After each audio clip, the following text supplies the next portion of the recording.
audio. I think people with drier hands naturally are going to find more success in rock climbing than people with sweaty hands.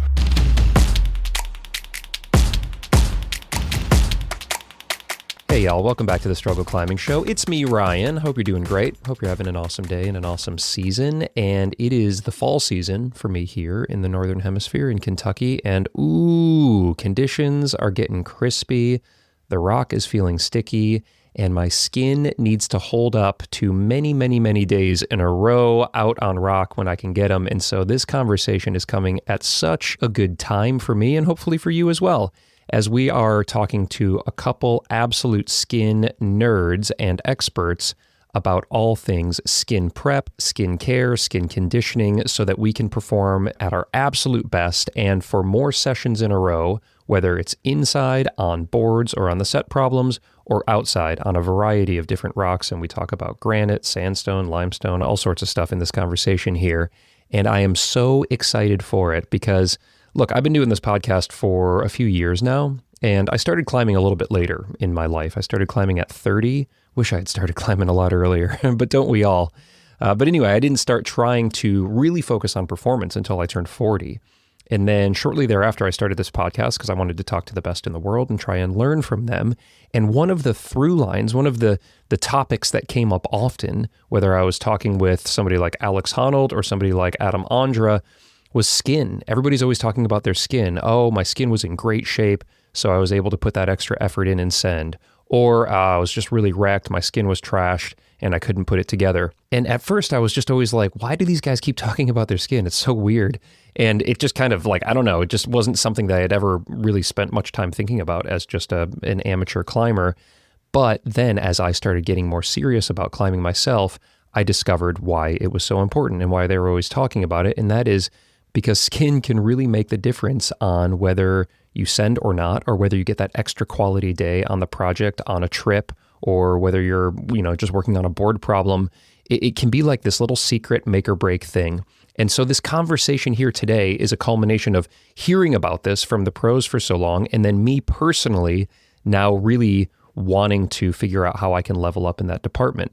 I took a trip to Squamish not too long ago. I'm climbing at the Red River Gorge on sandstone right now a lot, and then I'm putting a lot of board sessions in. And so my skin has been taking more abuse lately than typical. And this conversation, which I had a few weeks ago, I've already implemented some of the strategies that these guys laid out, and my skin is just in way better condition than it's ever been. So I'm really excited about this one here. We're talking with Mads from Nature Climbing. His name is spelled M-A-D-S. He's Danish, and I pronounce it Mads in this interview here, and then only subsequently did I learn that the D is silent. So my apologies to you, Mads, on saying Mads the whole time. I'm sure that happens often as you talk to dumb Americans like me, but thank you for joining this show, and also Justin from Rhino Skin Solutions, and I do believe it is pronounced Justin, as it is spelled. These guys come at climbing from a similar place. They're very accomplished climbers and very stoked and psyched about all things climbing, but then their businesses tackle skincare and conditioning and preparation in two different ways. So Justin is a founder of Rhino Skin Solutions. They make all sorts of incredible skincare products that I've been using for many years now, and I'm sure you're familiar with them. And then Mads over at Nature Climbing makes these really beautiful training implements like hangboards and lifting edges that incorporate a combination of wood as well as natural stone, like granite or sandstone. And so the two of them bring a really well-rounded perspective on how to take care of our skin so that we can get out there and perform. And just a little FYI, both of these brands are partners with The Struggle, so they support the show, and I really appreciate that. That's not why they're on as guests. They're just on as guests because I feel like they know the most about this stuff. And I've been wanting to do an episode focused on skincare, and so these two bring in a really great perspective that they ping pong off of each other really well. And I hope that you get as much out of this conversation as I did. And on the backside, I will tell you a little bit more about my climbing because we're getting into the season right now. And things are going really well. I'm psyched actually on how I'm performing early into my good season here. So I'll give a little update there on the backside. So yeah, let's go ahead and unlock this performance hack, this skin masterclass with Mass and Justin.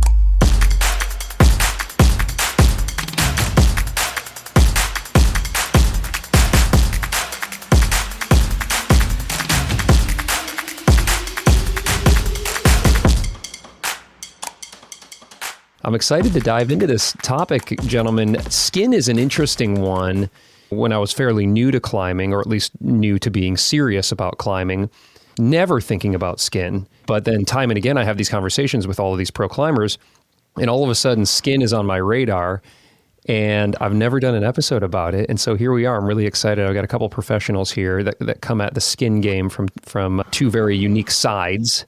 And that's kind of on preparation and treatment.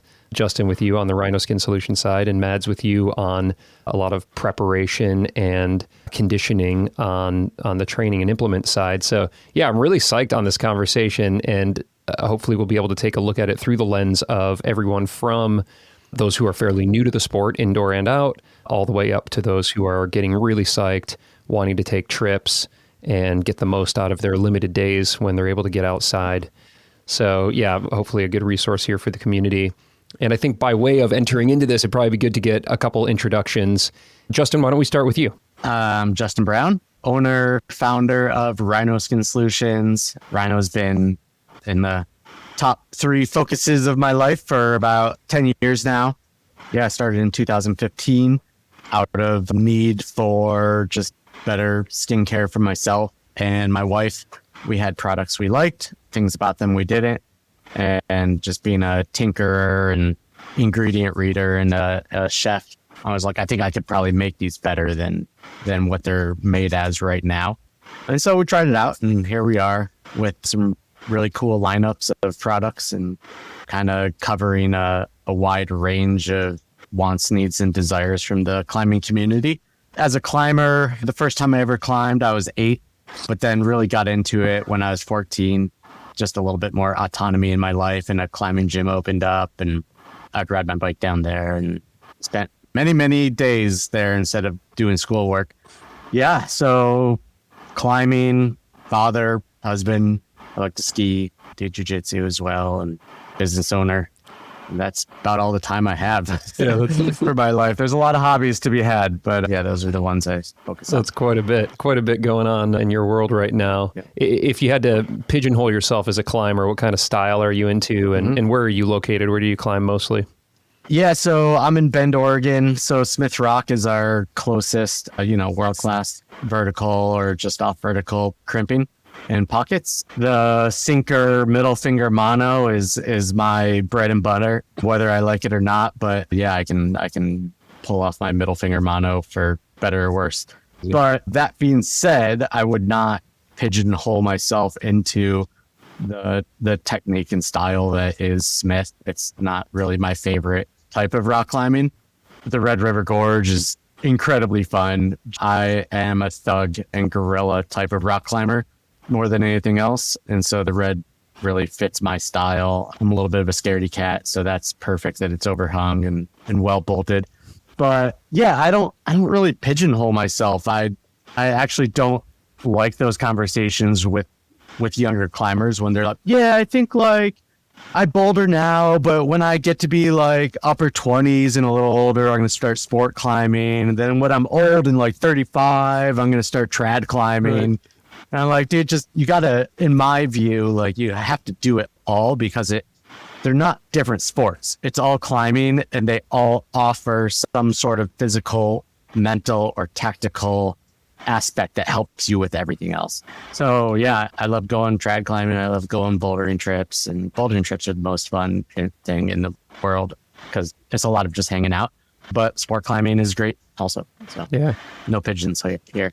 Awesome. Well, I'm with you. I enjoy it all. I don't necessarily excel at it all, but I enjoy it all. And we'll talk about a few different types of styles and climbing areas and rock types in this conversation. So we'll be able to touch on all of those experiences that you had. Mads, let's hear from you, my man. How long have you been climbing? Let us know a little bit about yourself, and then tell us how you got into nature climbing and focused on skin. Yeah, I'm Mads. I have started nature climbing back in 2014 or so. And I've been climbing for around 15 years. I'm 32 now. And my dad, he's a teacher, and his colleague was like a super nerdy climber. He did pieces of the down wall and like a Danish climber. And we went out to Germany it's called IT, in a summer holiday. I haven't climbed ever before. And this was the first time I was like climbing. It was actually outdoor. And then after that, I was hooked. I went back to our hometown and I found a place where I could climb in the city. And also, as every other young climber, built a home wall in my parents' garage. Nice. Yeah. And this was actually also where the idea to nature climbing started. Holds were expensive when you were 15. So I was just searching around to put wood on the wall, and we were in a summer house walking at the beach, and suddenly I just saw climbing holes everywhere on the beach, not just stones. And I brought them home. My mom, she's a glass artist. So she has a lot of tools for working with glass, drilling in glass and cutting glass. So yeah, I use some of those tools to cut stone and figure out there's a difference on tools for glass and tools for stone. So I broke some very expensive diamond drills. But yeah, it was the first nature climbing holes. Just they were not pretty, but I fell in love with the idea of creating something more aesthetical and functional. Yeah. So very cool. Yeah, I've been climbing on some nature climbing stuff for quite some time now, and have some of your implements as well, like the stone hanger. And the design is beautiful, but the as well as the functionality. I mean, like it's kind of like equal parts beautiful as well as very functional. And we'll talk a little bit more about how you are combining materials, wood and sandstone or granite, as part of this conversation. And so, yeah, I guess let's just dig into it right now. And I think maybe the way we'll break this up, and we just kind of bounce around wherever we see fit, with a predominant focus on how we as climbers can take care of our skin in the best way. And that can be preventative, and that can be care after the fact, after we abuse our skin. And this is coming through a great lens for me because I've recently taken some trips. I took a trip to Squamish where I just got absolutely wrecked on that granite out there. I was just woefully unprepared. I wish we had had this conversation a few months ago, but that's all right. I probably learned some hard lessons that we can use me as a bit of a use case in this conversation here. But also I'm about now, as we're recording this, it's October, late October, and really coming into the fall season at the Red River Gorge. And so I'm spending a lot more time outside now than I had been leading up to this. So can use me as a guinea pig, but I'm sure you all have your own personal use cases as well. And I think one of the ways we can enter into this maybe is to first look at the problem itself, just what problem can kind of exist for climbers. So Justin, let me kick it over to you to start. Just in a general sense, why is skincare so important for climbers? Well, our skin is the primary contact point in climbing rocks. And so if, you have your shoes that are stepping on holds, and you have your hands that are grabbing holds, and if one of those things are not working properly or conditioned properly or durable enough for the task at hand, you're going to have less success for rock climbing. And so, it's a good idea to be consistent with your skincare and your skin prep and your hand care and your hand prep and all the connective tissue that goes from your fingertips to your back. And I think consistency is the most important part of the whole thing, whether it's training or skincare or body care. That's a cool point. We don't often think about, or I don't, at least I won't speak for the audience, but I don't often think about consistency with care. I certainly think about consistency with my endurance training or consistency with my flexibility training, but consistency with skincare, that's interesting. I'm going to bookmark that because we'll come back to talking about what a good skin regimen may look like. Mads, from your point of view and in your experience as well, why is proper skincare more important? And also maybe you can speak to what happens when it goes by the wayside and when you've got bad skin or you haven't been taking care of it. How does that affect your climbing?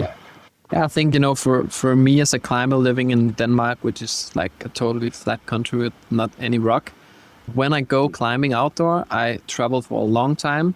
I saved money up for this trip. So just losing 2 days of getting used to the rocks means a lot for when you travel maybe 1 or 2 times a year. So I think this is like one of the main things, both with like Rhino skincare, to really prep up your skin, and then for like nature climbing products to be on the terrain that you are going to. Like if I go to climb on granite, I want to prep on granite so my skin is ready and I don't spend these 2 days just getting used, dry fire, and like just everything feels weird. Yeah. That's a good point, I think, that Mads made, and something that I experienced again just at that recent trip to Squamish. When you have limited days, you essentially want to be able to be prepared on day 1 and then not wrecked on day 2. And from the point of view of just skin, now there's preparation in terms of, as you said, flexibility, training, researching routes. There's a lot that goes into preparation, but just through the lens of skin, if you're unprepared when you go on a trip compared to being prepared, what is the difference? Like, what do you think is the outcome, or what have you experienced as the outcome after a handful of days on a trip? Yeah, I think for the preparation side, you have your skin that's like the proper humidity, the proper thickness, proper durability. And I think another big part of it is like that pain tolerance, depending on what area you go to. So with like Rhino, for me, I need to bring down my skin humidity. I have fairly sweaty skin. So I'll start like 2 weeks before. Usually you're training, so you're going to have good skin generation. The more you're rock climbing, the more you're abrading your skin, the faster your skin's going to grow to kind of keep up with the input. But yeah, I'll usually try and bring down my skin humidity for the trip further than what I have it at the current moment, because I know when I'm outside climbing, there's going to be greater quantity of climbing. So I'm going to go through more skin. And so I want to bring the skin humidity down in order to deal with that. And so performance cream for me helps bring down that skin humidity on a long-term scale. And then if I need to like bring it down quicker, I'll use dry spray. And then once that skin humidity is down, it's unfortunate, but your skin doesn't heal quite as well. So I'll keep up with some repair cream or Split Plus. So it's just kind of like understanding for you where you're going to rock climb, because that matters on how humid you want your skin and how thick you want your skin. And we have like tools you can measure it, or tools you can use to make thicker skin.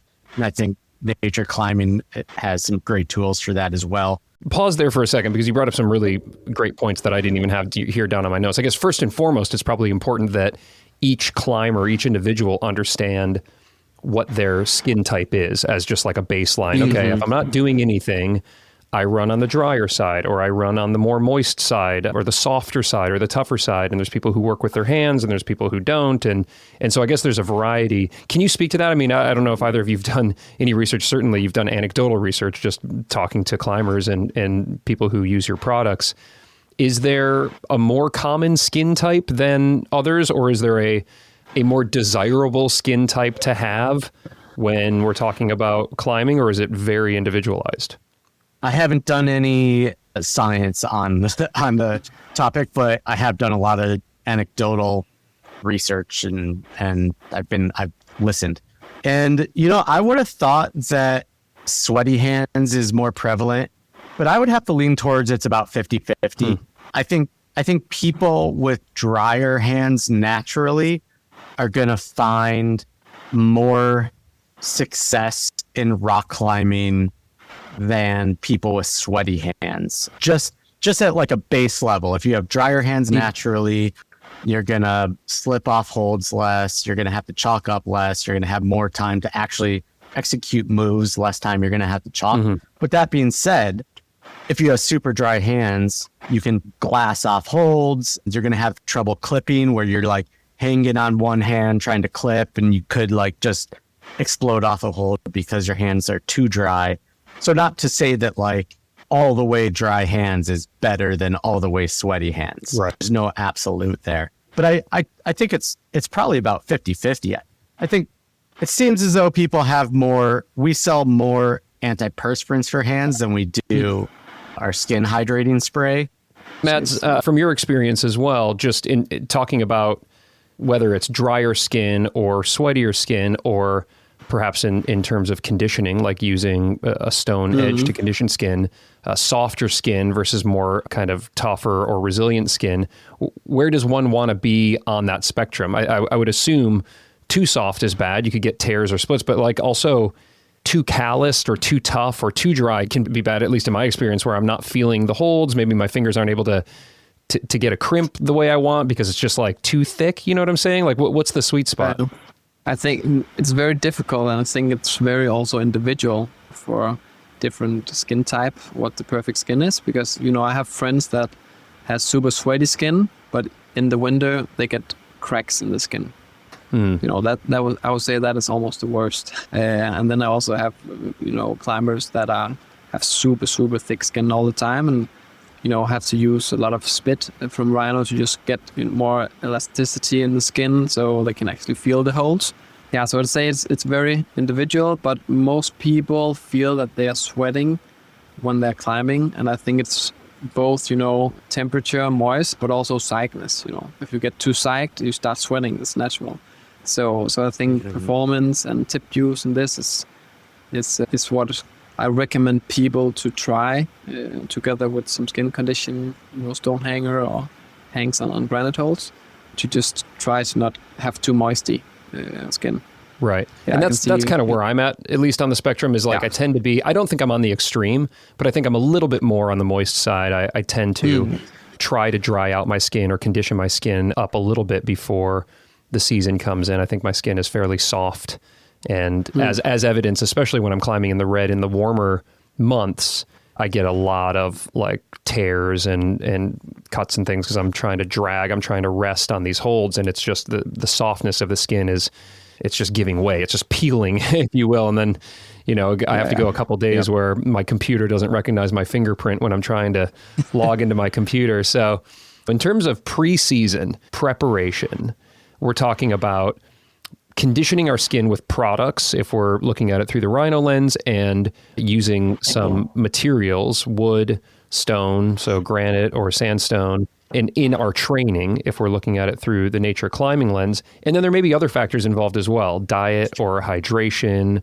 or some other things that, if you all have knowledge on, we can touch on those factors. I understand you're not dermatologists, but you've become obsessed in this area, and so you may have additional things that you can add beyond just kind of those two areas of focus. Justin, let's start with you, and then we'll go over to Mads. But if we're talking about wanting to get our skin in the best shape for a trip or for a season, what are we doing, and how long out are we starting it?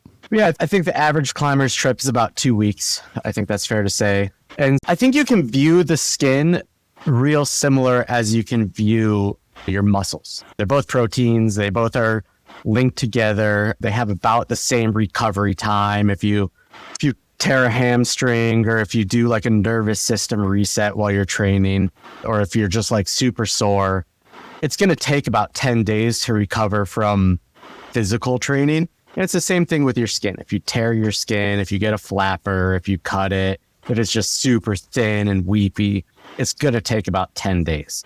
And so you need to give yourself plenty of time to understand how you recover, how your skin's performing under a certain circumstance, how it's going to perform on a certain type of hold. And, you know, assuming that when you're training at a climbing gym, you're going to be training on similar styles of holds that you're going to find outside, but the interaction your skin has with plastic is going to be different than your interaction your skin has with limestone or sandstone or granite. So you kind of have to take that into consideration and possibly use a nature climbing tool, because understanding how Rhino products affect your skin in conjunction with rock is like the most important part, because you can perform on plastic and think you're dialed, and your brain makes those connections of, my hands feel like this, I can hold on to a sloper like this, my hands feel like this, that crimper doesn't hurt, I feel like I can really bear down on it. But then you go outside and your brain feels that differently. It could be same shape, same size, but it's a different texture and absorbs moisture different. And so I do think it's important to try and get a little bit of repetitions on a real rock in order to have the Rhino products translate perfectly over to the trip you're going to go Right. on. So I think like it's easy to say, you should start using Rhino products 6 months out to really get that. But I don't think you have to. And that takes a lot of nerding out to really do that. I think if you start a month out, you could be pretty good. I think a month out, you're going to be like 80% there. Can we take it to the extreme just for purposes of the example? Let's take it to the extreme. Mm-hmm. My skin is a little bit on the softer side and a little bit on the wetter side. And when I'm performing, whether it's I want to put down like a really hard thing on the board, or I want to perform at the Red in November when it's kind of peak season, I want my skin to be a little tougher and a little drier. Mm-hmm. Is there a reason to not just always have my skin be a little bit tougher and a little drier? Or is that just not possible? Like, do I need to return to my set point for certain amounts of time, just like I need to take deload weeks when I'm weight training? So wetter skin, a little bit thinner. There's like two things that are happening there. So the ideal skin is a little bit on the drier side, but also very thin. You don't want to have super thick skin because those like protein chain links become very, very stiff and unflexible. And so that's going to make the holds feel slipperier. And also they're very weak and can break. And so you want some moisture in your skin, and that works a lot better when it's thin. And your skin's going to be more pliable, and it's actually far more durable. So for you, I'd say I like to use dry spray for like a couple days just to like go full stop on sweating. And then I work back from there just because to me, it feels nice to not have my hands sweat. I'm like, they feel like smooth and dry and cool. And so I'll go dry spray one day, wait a day or two, dry spray another day. And then I'll use performance. Depends how sweaty your hands, 1 to 3 times a week. And I think if you're starting 6 months out, you could do 1 time a week. If you're starting a month out, maybe 2 times a week. And then like after that first week or two, you can add a day or decrease a day depending on what you need. I think at the Red, you probably want to be in like 30-35% skin humidity because you do want, there's a lot of slopers. Those like iron aqueducts are a little bit on the slipperier side. Right. There's not a lot of like super bitey crimps. There's a lot of like slippers and, it's just generally a slopier, bigger hold kind of place you're grabbing. So you want your skin to be more pliable. Right. So I can there's friction that's necessary. So like dragging, resting, there's a lot of just like, hopefully you're resting on your skin, as they say, like rest on your skin. And so you want a little bit of moisture in there to your point where I'm not just like dry firing off of these holds, but too much moisture. And now I'm having to chalk up a lot more, or I'm sweating off of the holds. And so it's finding that sweet spot. Yeah. Yeah. You're getting the like micro abrasions on your skin if you're like too sweaty. But at the end of the day, you need that moisture for your skin to heal. If you're like all the way dry, your skin's going to chip up. It's not going to heal. At the end of the week, your hands are just going to be a total disaster. So yeah, it is a balance, but I think specifically for the Red, you want to be at like 30-35% skin humidity. I'm going to come back to that, and we're going to use my friend who has very dry skin is on the other end of the spectrum. He's always using spit and trying to add a lot of moisture back into his skin. So we'll talk about what preparation for that looks like, but let's maintain preparing me for my season here. And Mads, one of the things that I experience if I haven't been out on the sandstone in a long time is those micro abrasions, or maybe macro abrasions, when I get outside for the first time in a while and I can really tear up my skin because I am dragging quite a bit on the sandstone.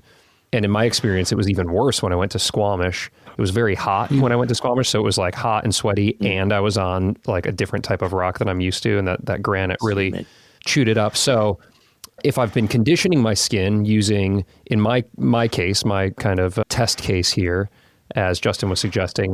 Did maybe some dry spray to kind of get me jump started, and then I'm using the performance cream over the course of some weeks. Now I'm controlling the moisture and getting it to where I want it. How, from your point of view, your area of expertise, am I going to prepare if I've been inside for a long time? I haven't been out on rock. How would I use some stone edges, like the implements that you guys make at Nature Climbing, to prepare without, I guess, like tearing up my skin before I even get out on the rock? Yeah, so I think, we try to explain this tool to our audience, like put it in as skin training. As you train your muscles, you train your tendons, but you also train your skin. So for me, training the skin would maybe be in a period of 2 months where I like build up some endurance training or volume and climb. And then regarding building up the skin before I go to the trip, it was, as Justin just said, 3 weeks before, I have like special protocol for what I climb on, what I hang on, and how I use Rhino. So if I should go on just for training volume, I would not climb too much on granite in my like volume period. Okay, I want to do a lot of training. I want to knock up the hours in a week where I train to do a lot of volume. So I'll maybe do 2 times a week a session on the granite holds. Just because if you climb, you can't just climb all the time on granite. You will tear up your skin and no volume is there. So yeah, I will do that. And then, 1 month before my trip, I would start to go more into like hanging on, let's just say granite. I want to prep for a granite trip now. So hang on max hangs or climbing on a spray wall is my preferred training form on granite holds, because also you're moving your hands into uneven edges, and it's more like outdoor. Right. Outdoor. So these are like you all make actual rock holds that then can screw into a spray wall. Sometimes gyms have them, or if you've got a home setup, you can essentially put these holds up and climb on them. You also make, just for the listener who might not be familiar with the products, you also make hang boards that have rock edges, stone edges, as well as like lifting implements, like a lifting edge. You call it the stone hanger. I've got one where it's got a stone edge. It's got wooden edges as well, but also there's stone edges there. So you're talking, if you have the ability to hang rock holds of the rock type that you're going to be climbing on, then there's nothing better than preparing to climb on granite in this example than climbing on granite. You just don't want to do it too much. No, not at the beginning, also not at the end. But yeah, if your gym has spray wall, some granite holds on, then when I come into like the last month before the trip, I would start to do more like max bouldering on the granite holds, both for prepping my skin, but also for prepping the psychological aspect of, having the granite tearing down in your skin, because I feel just the pain of just the pain tolerance. Right. Okay. Yeah. So that will maybe be 3 weeks before I start to do maybe 1 or 2 movers on some small or sharp or wide pinches holes. So I can feel, okay, I'm going to go 3 goes for this boulder. Otherwise, I will tear up my skin. So this is like 3 weeks before I build in. And then in this time, I would always just use performance, because I will not tear down my skin too much. So if I tear it down too much, I would use repair. I feel like if it's like too teared down and I start using performance, I get this glassy feel that is a bit like you need time to get out of that. So I would not just tear it down. And then for me, like 1 week before, I would use tip juice. It's the strongest that really dries out the skin and makes it super thick for me personally. So Friday I will use tip juice. Sunday I will use it again, and Wednesday. And in the middle time I will mix between repair or performance. And then on Friday, when I arrive to the granite, my skin is perfect, because for granite, I want it to be more thick, because I want to tear it down a bit on the first day. And then I could, climb for 4 or 5 days without getting too worn down skin. Oh, you've got a system figured out. I like this. This is good. This is actually really helpful for me, because I'm so uneducated on this. It will be helpful, I think, to leave me as well as the listener with some example protocols, one of which you just laid out there that works for you. And we can talk through another couple of scenarios. Justin, I'm going to come back to you in a second. We're going to talk about my friend who's got the really dry skin and how that might change the preparation time. But Mads, for you, when we're talking about the pain tolerance and the conditioning, if we don't have a spray wall, I've got one of your hangboards, the Stoke board, where it's got like a pretty long and pretty wide edge, a stone edge on the top of it. Would I just be doing more like weighted hangs, max hangs or something to get used to the pain tolerance or the conditioning? Or should I try to paddle around and make moves on it? How would I maybe simulate what I could do on a spray wall if I don't have access to the spray wall? So, you know, what we do compared to just only wood edges is that it's high friction. You know, and when you have high friction, you can pull more load.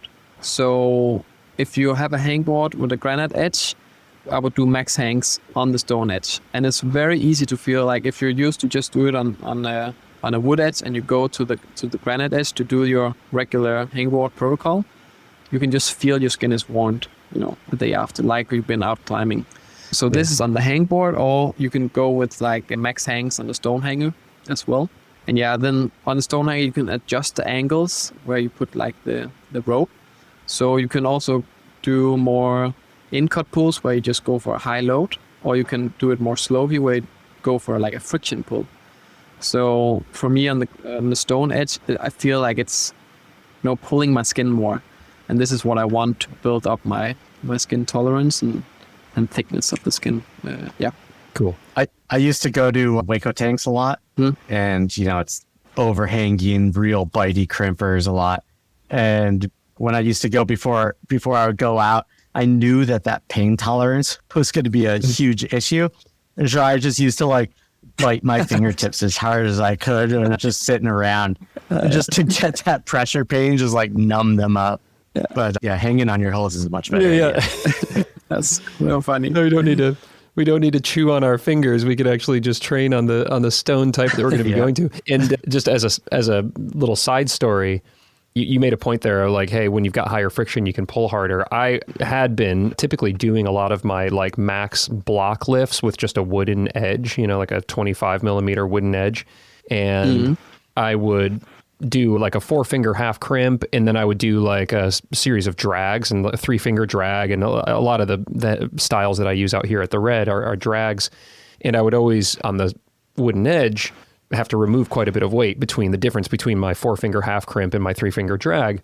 But then I was using the stone hanger the other day, and I like straight up just did the same amount of weight with my 3-finger drag as I did with the 4-finger half crimp, because the friction was so good on the stone edge. Like it didn't feel like there was any risk of it blowing off, and I just lifted like way more. It was like my best 3-finger drag lifting session I've ever had. And I think it's just because the texture, and it just really bites into the fingers. It's not like I really even needed to use a lot of chalk because the friction was so good. So I was pretty psyched on that. So we'll talk a little bit more, I think, about finger training here in a few minutes, because I do want to talk about how to best not just prepare our skin, but prepare our fingers, our muscles, our connective tissue for these trips. And we can use some of your all's experience on that as well. Justin, coming back though and closing the loop on this preparation for a trip or for a season. If people are just local climbers and they really want to get prepared for the season, they've been training indoors a lot because it's been hot, or they haven't wanted to get the hall passes from their partner or from their work to get outside. Now we're getting the hall passes. We're going to get outside. We're going to be on rock a long time. And my friend Eric Hurst, who you probably know, he's a pretty legendary coach and climber. He's got the craziest, driest skin you've ever encountered. I mean, the guy is constantly spraying it with spit and then actually spitting on it en route. I mean, like, he just very, very glassy. And I'm assuming his preparation for a trip is going to be a lot different than mine. And so can you speak to that, Justin, how somebody who's maybe they're not on like the wild end of the spectrum, but they're on the drier end of the spectrum, how that would change leading up to a trip? You know, it's a difficult spot for people with super dry skin and training for a trip. I think we've all seen like Adam Ondra slicing skin off his fingers with a razor blade. I think that's a terrible idea. Just like the chance of catastrophic failure is so close. So I think like a file like this, our files are like 80 grit, really gritty. And if you have like wet skin, my hands are pretty moist right now. Files don't really work that well on moist skin, but if you have dry skin, they work super well. And just so I and so I understand, what think you're doing there just- is it's too thick, so you're trying to take down some of the thickness so that more moisture can come out? just to take down that outside super dry layer and get it into that more pliable inside layer. You're going to have to deal with some pain. Like, that's part of climbing hard in general, I think.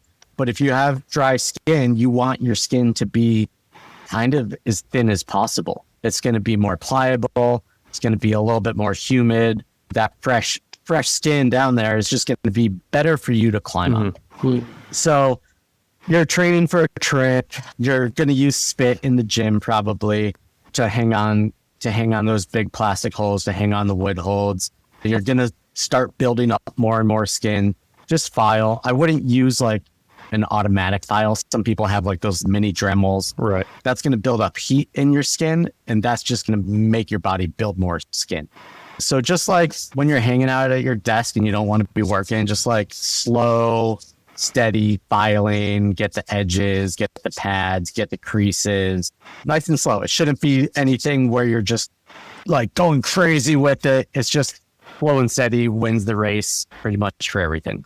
When you're climbing, using spit right before you climb, I think is the best thing you can do. A lot of repair cream at night just to keep adding that moisture back in to help your skin heal, because dry skin is going to heal less well than moist skin. And the salicylic acid in the repair cream will help get that outside layer off of your hands to keep that nice, fresh, more pliable skin ready. And then I think about this all the time, some sort of thing to like attach to your harness or attach to your chalk bag where you can like squeeze it and get spit on your hand mid-route. I just haven't come up with like a satisfactory material or apparatus where it just wouldn't get your butt wet. Right. Yeah, so by the way, that's just for the listener, a point to clarify if you're not super familiar with the Rhino products, when we're talking about spit, we're talking about a product they make, which is spit, which is different than the spit that comes out of your mouth. But maybe you could take a second to actually describe the difference there.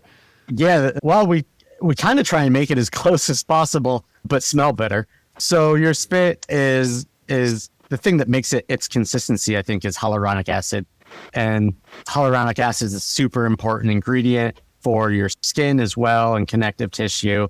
So in our product spit, we have aloe, hyaluronic acid, salicylic acid, magnesium, and then lemongrass to make it smell really nice. Oh, and it's got a little bit of xanthan gum as well to kind of help encapsulate everything. So the idea is you have super dry skin that's not super flexible. You spray it on your hands a couple minutes or a minute or whatever, depending on outside humidity and temperature right before you go climbing. And it helps your skin be more pliable and it's not like rosin that is tacky, but it makes your hands more pliable in order to grip the rock. Better. And you would still use chalk. You would put the spit on, but then you would still chalk up as usual as you're climbing. Most people still use chalk. Yep. There's a point where the spit hasn't quite absorbed entirely yet, and it starts to feel a little tacky. That's when people like to chalk up. But we've been in Waco tanks when it was like negative 100 humidity. It was like literally 5% humidity outside. And it was the end of our trip, so I was using it too. My skin was just super thick and glassy, and I may have overdone it with performance cream. But my wife, who has naturally dry skin, we're trying this Traverse. I forget what it was called, but we would both get halfway and our skin would just be so dry, we'd just explode off the thing. And so she was literally just dumping it on her hands and getting right on the rock and trying to beat the dryness to the end of the route. And, that's a pretty popular climb. So there is chalk on the rock already. But yeah, most people chalk up. Okay. They use spit, let it get tacky, chalk up, and then rock climb. Mads, from a skin conditioning and pain tolerance point of view, does the protocol change for those who have that drier, thicker skin from what you laid out, or is it very similar? It's just that you're treating it differently with the products along the way. Yeah, I'd say it's pretty similar. Like maybe you would sand down more as just if you have like super dry skin. Yeah, but like the skin maintenance and the pain tolerance and stuff, I would say is the same protocol. Okay. Yeah. And so as laid out, we're going to want to be climbing on a similar material as we're going to be going out on as much as possible, and then building some pain tolerance with some max hangs or some really hard moves leading up to that. Now that kind of brings us now into the trip or into the season. And so now we're getting out on rock quite a bit. If it's a trip, maybe we're doing a few days on, taking a day off. Maybe we go over Stoker like I did in Squamish and do 5 days on and then just can't do anything for 2 weeks afterwards. But that's a personal decision that we all make and tend to ignore our better instincts and advice of coaches and friends. I digress. We're out there, we're climbing, we're having fun.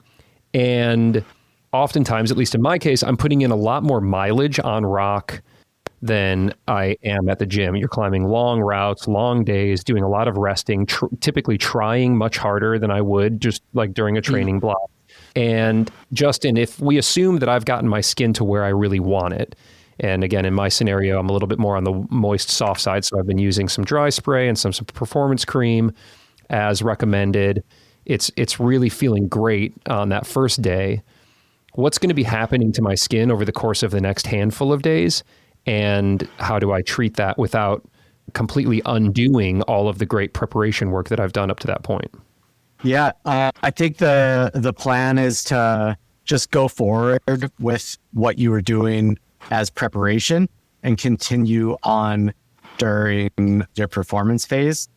As you prepare, you should be trying very hard. You know, time limits us for training a lot, so we're not going to be spending 8 hours at the gym giving, 150-foot rock climbs a go. Right. But you should be, it's training. You should be simulating the output as close as you can get. And so you should have a good grasp of how Rhino products interact with your skin during your training. And you don't want to change what you've learned for the performance phase. Changing what you've learned from what you've learned is for the next trip.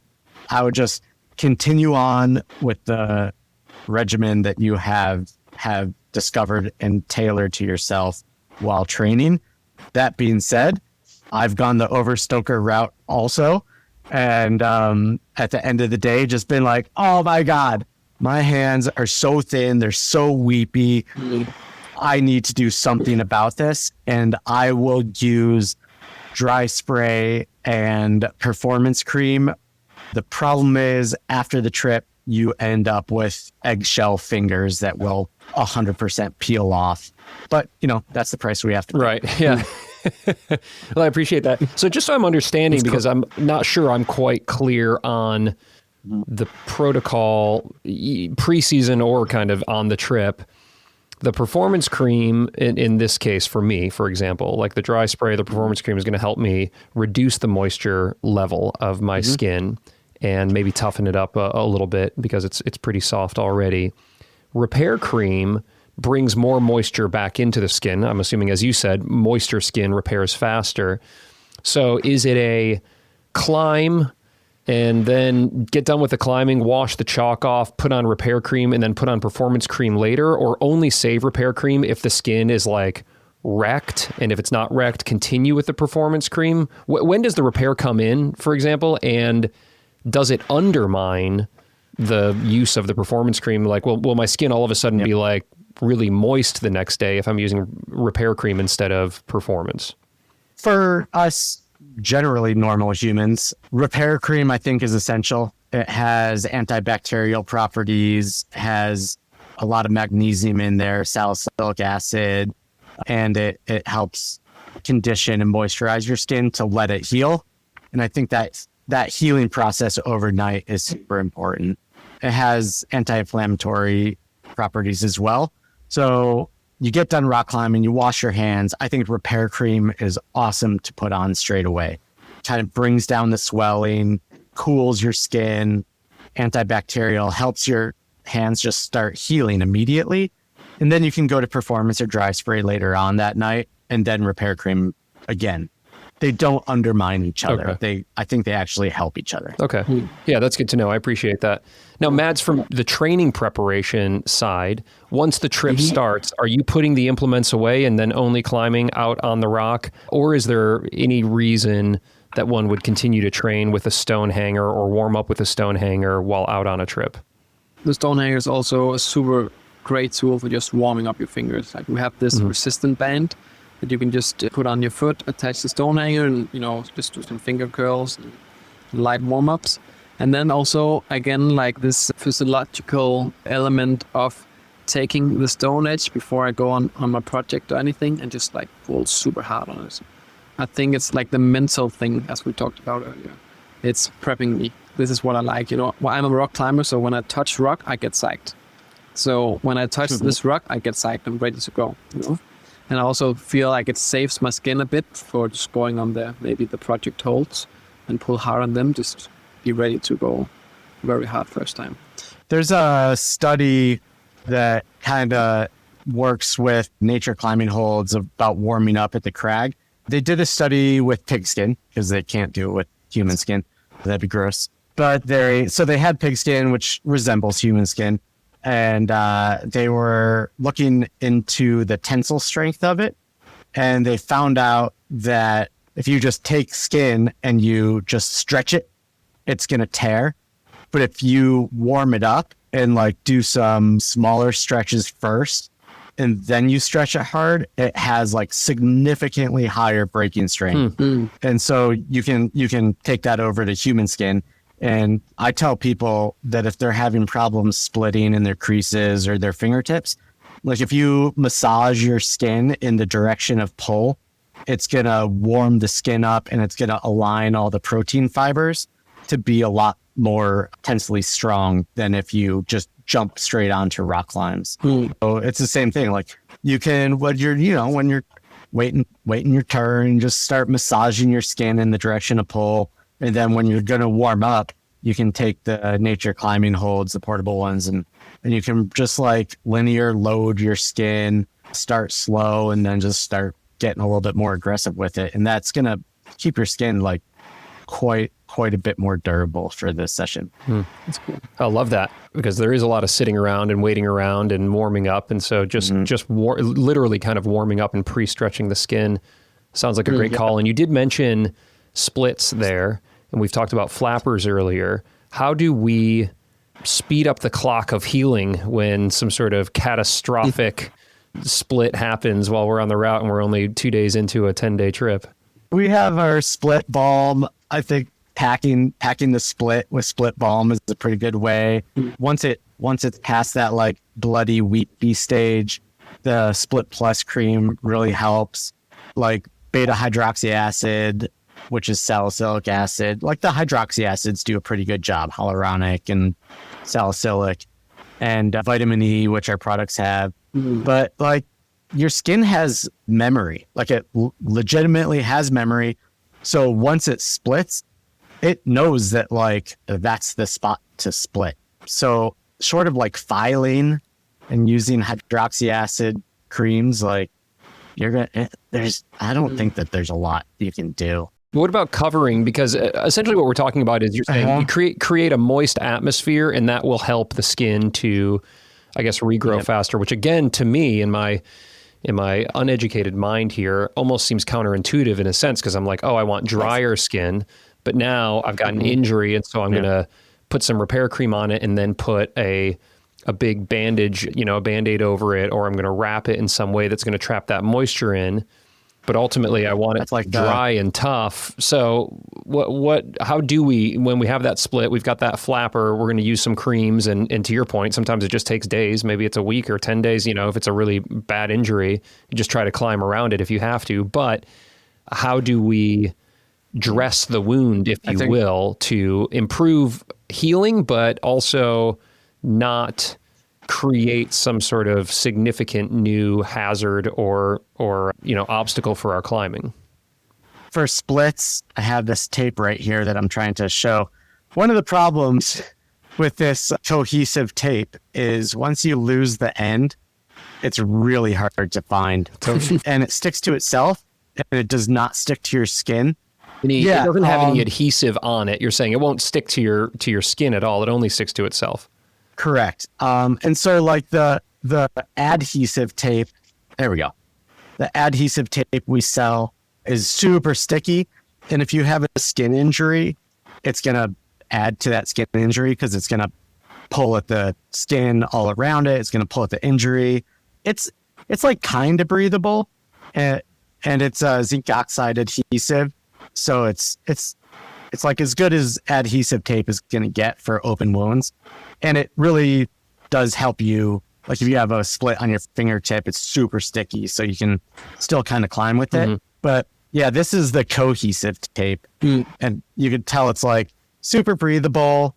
It doesn't stick to skin, but it like sticks to itself really well. So if you have like a split on your crease, you can definitely like wrap it with this, and you can do the standard taping system with it, and it stays put really well even when you're climbing. If you do like the around the knuckle 2-pad tape, the X method, right? And it's pretty breathable, so your skin doesn't get all wetted out underneath it, and then you can sleep like that too.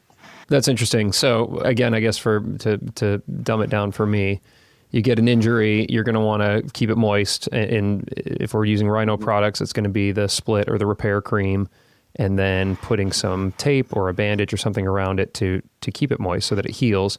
Then when it comes time to climb, remove all that and chalk up and just go, or retape and keep it covered? It all depends. I think if you're like trying to send your lifetime project and you're going to find enlightenment from it, get that adhesive tape and wrap that thing up and just go, and then just deal with the repercussions later. If it's the start of your trip and you're still like just kind of sorting it out, I think the cohesive tape works really well, just like that, and then going down here and then back up and then down again. And that's going to stay put like pretty well. And it's going to guard that split pretty decently. It doesn't climb as well as adhesive tape, but it's close. Oh, repair cream is not for open wounds. Split is for open wounds. Split plus is for like that wound that started to get a little granular. Yeah, repair cream is not for open wounds. It will not help. Okay. That'll hurt. Yeah, I appreciate the distinction. So wait, what's the difference between split and split plus? Yeah, split is a balm with dragon's blood and tea tree oil and beeswax and grapeseed oil. And so it's made specifically to be antibacterial. The dragon's blood helps get blood flow to the area. Really, it does speed healing pretty significantly. And then split plus is a real thick cream with like, it's got calendula, halcrinium flower in there, I think Drayton, beta-glucan. So it's got some ingredients that it's antibacterial, but it's also specifically made to help the granulation and protein forming process for wounds. And so you would start with split, and then as it starts to heal, move on to split plus? When it's an open, bleeding, weepy wound, split. Got it. Because split plus will hurt a little bit in there. It's got some salicylic acid in there, and it's a little stingy. Some people like that. Some people are like, yeah, it's working. But yeah, once it stops bleeding, you can start using split plus. Okay. Yeah, great. I appreciate that. Mads, I want to talk about how I can use my nature climbing implement. So I've got the hangboard, the stoke board with the rock edge, but also it has the wooden edge. And then I've got the stone hanger, which I use at the crag, but I also use it just in my basement when I'm doing some finger training. And there's also wood edges on those. And so if I'm doing a finger training block and I'm doing some max hangs or some max pulls, or if I'm doing an endurance block and I'm doing a lot of repeaters, can you give me a breakdown of when a stone edge seems most beneficial and when the wood edge should be worked in? There's like 3 things for skin training. So there's pressure, like applying pressure to the skin. There's friction, and then there's skin products. And for protocols with a hangboard, I would say the same. Like if you do high volume training, I would use the wood edges and they just once in a while go down on the stone edges. And then up to a trip again, I would like swift around a little bit, so maybe 50-50, and then until 1 week before, I would just start like max hangs, granite edge, build up the skin, performance cream. Personally, for me, I like to do hangs, but also we have like these raw granite screw-ons, which is just actually a unique hold. Like every hold is unique as a piece of rock that we cut into two, regarding of which, you want the in-cut angle here. Don't know if people can see it, but I have one here. Yeah. It's just raw granite. So up here we have like a good 3-finger in-cut, and here's a bit slopey. So I would have like the hangboard and then maybe 2-4 holes, some super sharp or like small crimps. And then I like to hang on this regarding the pain tolerance as well, because it just feels so outdoorsy. And then you have, I know you and I were talking, at least at the time of recording this, there's a hangboard that you've been working on. It's not out, it's not available, but you showed me a picture when we were talking a little while ago. Yeah. But I think perhaps by the time this episode comes out, it will be available. And how have you laid that out, and what sets this hangboard apart from others that are on the market and just things that you've already made to this point as well? So, a lot of our products is like beautiful, aesthetical, functional. So with the new hangboard that we're doing, we added like the measurement edge, like the Beastmaker 22 mil. We have the stone edge 20 mil. So we added the exact same depth as we have on the stone hanger to the hangboard. So on the top we'll have like a big jog bar. Just it's nice to do easy pull-ups on a jog. And then under that we have like a wooden on-level edge. Like it go from 20 mil into like 5 mil. Oh wow! But gradually. So this for me is like more a natural position of your hands. That is curving a little bit. And then we have the granite edges on the side, and then in the middle there will be like a modular edge, where you can either go for a sandstone piece, a granite piece, uneven edge. So wait, on the modular edge, those are inserts that I would be able to put in, or I choose that at ordering and it comes with that? Got it. You choose that. Where do you get your materials, the stone as well as the wood? So we have granite from Finland and Norway that we use for our granite products, and then we have some sandstone from Italy, which is like super smooth, fun vibe sandstone. And then you make them all in Denmark, where you're at? Yeah, just behind me here is the workshop. So we are like 9 people now working here, and the production is in here. And we all psych climbers. It's not necessary, but for me it's important that the production people, they come into me and be like, yo man, see this sick granite raw granite hole we just made. And I say to them, every time they have produced 100, they can pick one hold. So they're building up their home wall package. Oh, that's cool. Yeah, that's great, man. Yeah, it's super nice. I'm psyched to hopefully get out that way and see your shop at some point. It looks like you guys have a lot of fun there. And there's just so much, it's very clear how much heart and passion and thought you put into your products, with the sustainability of them, as well as just the creativity and how beautiful they are. My wife, I've got a lot of rock climbing stuff around the house, being the host of this show. And the nature climbing products are the first ones my wife has been like, oh, that's great. Everything else, she's like, can you put that in a box somewhere? Or can you get that out of there? This is like the first one. She's like, oh, that's really pretty. So it's past the wife test. Agree. It can also be an art piece for some people, to have it in the living room, but you can still train on it. These natural materials. So, yeah. Yeah, I think there's just something to be said for filling out our kit with products that last a long time and that look beautiful and that you're excited to use. And because if you buy the right stuff, it may be a little bit more expensive than some other options out there, but it could last you 30 years as a climber and be something that you're really proud to have for decades. So I love it. I love the things that you guys are making. I appreciate that. And then Justin, on your side, you all are a sustainable company, very thoughtful. You've been doing it for a long time. Any new products coming down the pike that you can tell us about, or anything that we didn't touch on from the perspective of Rhino? Oh gosh. We have a pretty complete lineup of products that I'm pretty happy with and the climbing community seems to be pretty happy with. We're going to change, for better or worse, we're going to change our spit name to Hydrate.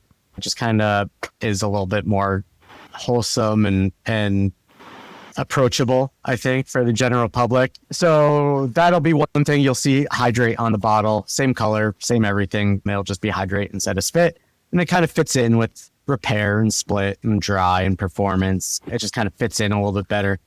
We have some new sun hoodies. We have this one, and then one that my mom recently passed, but she was a wonderful artist. And so the print on there is a sublimation print. So it's the whole garment, and it's a awesome watercolor with skies and mountains and a stream and a little cabin in it. And we're coming out with a kid's book or slate soon. Oh, I love that. Yeah. That's great. Yeah. Well, you guys have been very kind supporters of the struggle here. And so I'll put some links in the show notes for those who are listening. I think the code is struggle for both of your all's websites. And I think the discount is 20% for both of your all's websites. So that's pretty wicked for those who are listening. That's really cool for these guys to do that for the struggle listeners. And you get 20% off your orders over at Rhino and at Nature Climbing. And I've been using your all's stuff for a long time now and just love it. Like, love everything that you all do. And so I appreciate the conversation here because it's very eye-opening for me. I think skincare has been like the last stone unturned for me. And for those who are listening right now, that may be it for you.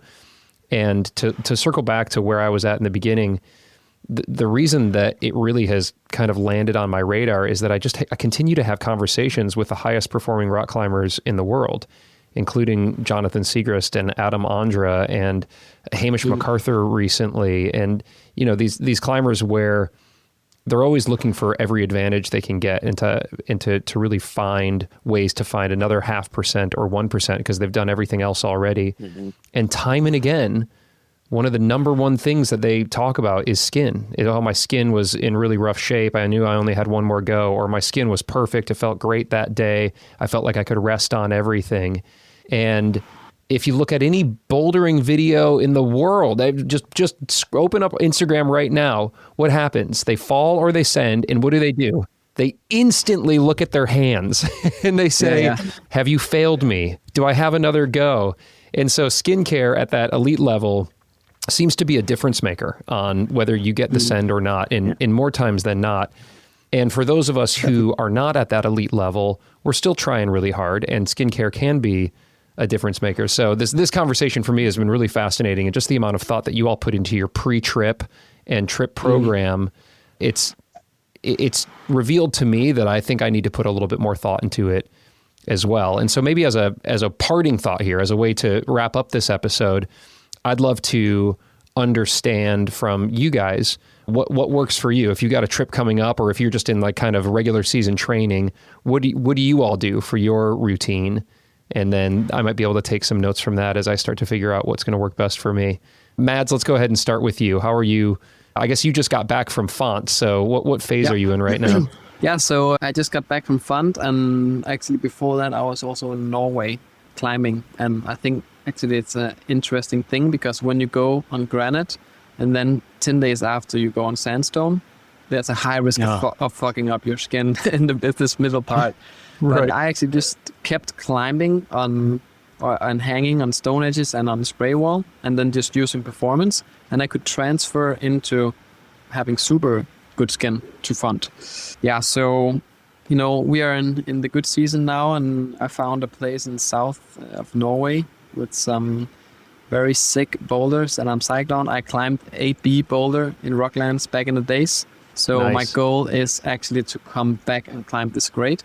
I'm a father and a bit older, but this place is close to, and the rock quality is super, super nice. So I will start prepping for sending that 8B again. Let's see. Fantastic. For the dads, what is that, V13? Yeah. Well, good luck with that. Hell yeah. Strong days to come for you. And then Justin, how about you, man? You got any trips coming up? Is it getting into season at Smith Rock, or is the rainy season rolling in? It just started raining, but Smith Rock should be good for a little bit. As a father, I find myself climbing outside a lot less. Just those like 6-8 hour days outside just aren't that compatible with what I'm doing and what my kid is doing. So I don't really find myself out at Smith that much for one reason or the other. I do find myself in a different spot than I've ever been. Is I just got over like 5 months of a pinched nerve that was making my shoulder and my arm and my fingers tingly and painful. Oh, wow. So I really haven't climbed for 5 months, which is the first time. Like, I can't remember not climbing for more than a couple weeks before that. So I'm kind of starting back at like way deficit for where physically I have been previously, muscles and skin. So yeah, my sessions are, they usually end with some very tender jug rash hands right now. And so, yeah, I'm starting that performance cream routine and just trying to get a bunch of mileage done and just getting my muscles working again.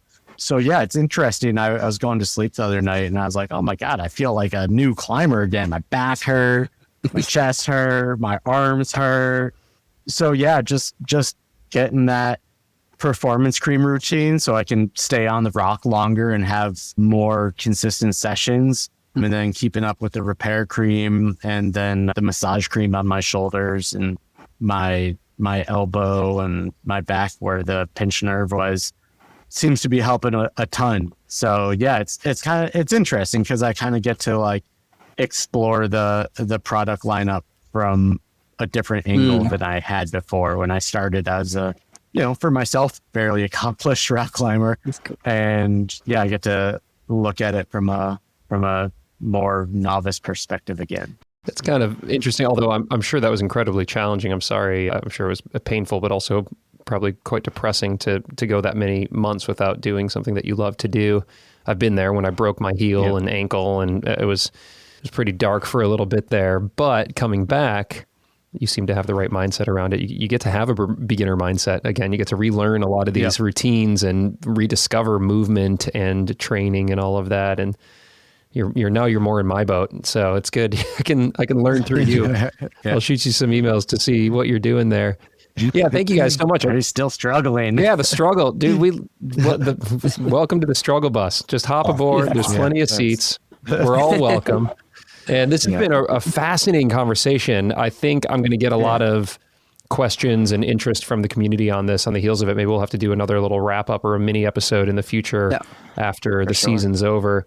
For me, I'll wrap it up with my experience here, and so I'm gonna alter my skin preparation routine now, just based on this conversation here, and probably do a couple days of dry spray, and then get back into the performance phase that I'm in, and I'm continuing to use the stone hanger, and then the season's just about here. I mean, it's just creeping in now as we're recording this, but for me, I like it really cold, and so the good season for me is November, December, and I'm really excited about that.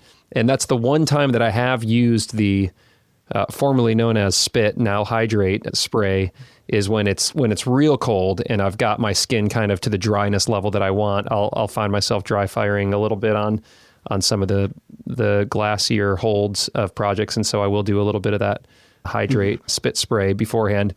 Oh, I guess that's not true. The other time is that at the gym, on our moon board, it is the most, it's got to be one of the oldest moon boards ever. I mean, it is the most polished. The plastic holds are polished. The wood holds are polished. And when it's cold in there in the wintertime, because like they don't heat it or really air condition it that well. And so when it's real dry and low humidity in there, I would blow off of that thing like crazy. And so I guess for those who are listening who are really psyched on board climbing, I recommend picking up a bottle of that actually, because that can be a big difference maker. You get a little tackiness in the skin before you pull onto some of those super polished wood holds. You might be able to put down that Nemesis V5 like I've been trying to do forever on the moon board. Yeah. But that's a great hack as well. And yeah, guys, I'll keep you posted. I really appreciate the insights on this, and also just the heart and the soul and the passion and the knowledge that you put into your businesses to help us climbers get a little bit better and a little bit longer performance out on a rock. So thank you for being here for it. All right, y'all, that wraps things up here with Mass and Justin. Thank you guys so much for taking the time to dive in and really explore this area of performance that I haven't done a deep dive into. So I just got so much out of this. I think, as I mentioned at the beginning, y'all, I've taken a lot of the tips that Justin and Mass laid out in this conversation here and implemented them in my own skin conditioning and preparation routine. And my skin has just never been in better shape. And that's good because I am putting a ton of time out on the sandstone right now at the Red since we are in the peak season, and it's paying off. I've gotten some early season sends that I'm really proud of. I've already mentioned that I sent my second 12D. There's a short, punchy boulder problem-ish route called Maisie May. And then just recently, just a few days ago, as I'm recording this, I put down what was like a pretty long-standing project for me, this really long endurance-y route called Bare Metal Teen that like classically has gotten 12A. I personally gave it a 12B. It's pretty hard. I think it's harder than some 12Cs out there, and many would agree. But grade aside, it was just a route that I'd spent quite a bit of time on last year and wasn't able to put together. And when I put this down a few days ago, I just like rested my way up this route, y'all. I did get like some sneaky new beta from my friend Kyle, which was very helpful. But even without that, I just felt amazing on this route. And I was able to just drag and rest on a lot of these holds that in the past attempts had felt marginal. And I do think the skincare routine, the upped skincare routine, really was a difference maker for me in that as well. So yeah, I'm feeling psyched about that. And as I record this, I'm about to head out and do 3 or maybe 4 days on at the Red. And so I'm going to be bringing my Rhino stuff with me. I've got my nature climbing stone hanger in my bag, and that's what I use to warm up at the crag on some real stone as well as the wood edges. And I'm feeling pretty dialed with that routine. So yeah, I'm psyched. And probably next episode, I'll have some updates on the outcome of these next 4 days. I'm going to be trying really hard on some short, punchy stuff. Going to get out on the boulder project at least one day and get on some long, pumpier routes. I'm just kind of trying to do everything right now because it's so beautiful out there. And I hope you're getting after it as well. Like the guys mentioned earlier in our chat, they're hooking you all up. If you want to level up your skincare routine, you can use code STRUGGLE at both of their sites to get 20% off. 20% off is a lot of percent off, so that's really rad. I don't get anything from them when you use those codes, by the way. There's no like commission or anything like that. I love what they're doing, and it's cool that they're setting you guys up with that. And so those links are in your show notes over at Rhino and Nature Climbing. You can use code STRUGGLE to hook yourself up with a deal. And speaking of deals, how about this for a deal? This is a big deal. Patreon. The Struggle's over on Patreon. And if you haven't done it, if you haven't checked it out yet, there's just so much over there. There's just a wealth of information. Pro clinics on everything from training stronger fingers to building up your endurance to bouldering tactics. There's so much over there. We've talked to the biggest athletes in the world, and they've offered up pro clinics that are free for Patreon members. So I guess they're not free because you got to pay for Patreon. It's $7 a month. But they're free if you pay the $7 a month, or I guess they're free if you just get the free trial. Anyway, that's how I pay the bills over here, really, is I do have brand partners, but like my main way of keeping this podcast going is from the generous support of climbers like you who are listening to this right now. So if you got it in you to join Patreon, it doesn't have to be forever. You could even just like check it out for a month or two. I'd really appreciate it. And one of the other ways you can support me is to leave a rating or review for this show on Apple or Spotify, wherever you listen. That's very helpful as well. So anyway, thank you. Appreciate you. I hope you're getting after it and having an awesome, awesome season. I'd love to hear from you. You can hit me up on Instagram, or if you're a Patreon supporter, you can send me a message in our Patreon group chat, or send me a DM over there.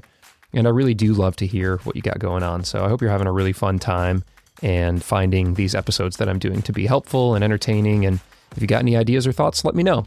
I also want to give a quick little shout out to the Honnold Foundation for keeping this podcast carbon neutral from day one.